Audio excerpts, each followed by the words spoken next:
కాలం లక్షణం మింగడం. అందుకే అమ్మవారు చూడండి ఎప్పుడు నోరు తెరుచుకుంటుంది, ఓపెన్ మౌత్, ఎప్పుడు నోరు తెరిచే మూసుండదు కాళీదేవి. పైగా 4 వేలాడు వేసి ఒకటి లలజిప్ప. ఆ నోరు తెరుచుకోవడంలో ఉద్దేశం ఏంటంటే ఎల్లవేళలా కాలం లక్షణం మింగడమే.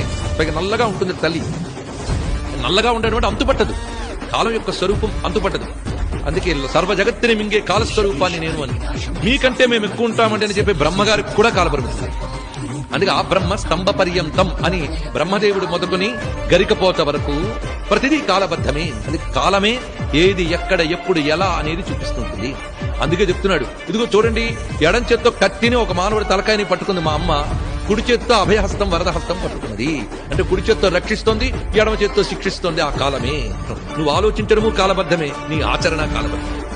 నువ్వు సాధించిందంతా కాలంలో కరిగిపోవలసిందే. ఇప్పటికి నీలో ఆలోచించిన వాళ్ళ తలకాయలు ఎన్నైపోయాయో తెలుసా? అందుకే తలకాయలు దండగా వేసుకుంటుంట, నల్లగా కుర్రలు దండ. అంతేకాదు ఆచరణలన్నీ కలిసి ఒక చక్కని గౌన్లా కట్టేసుకుంది. అందుకే ఆవిడ చేతులు, తెగిన చేతులు మొలక వస్త్రంలో చుట్టుకుంది. చేతులు ఆచరణకు సంకేతం, తల ఆలోచనకు సంకేతం.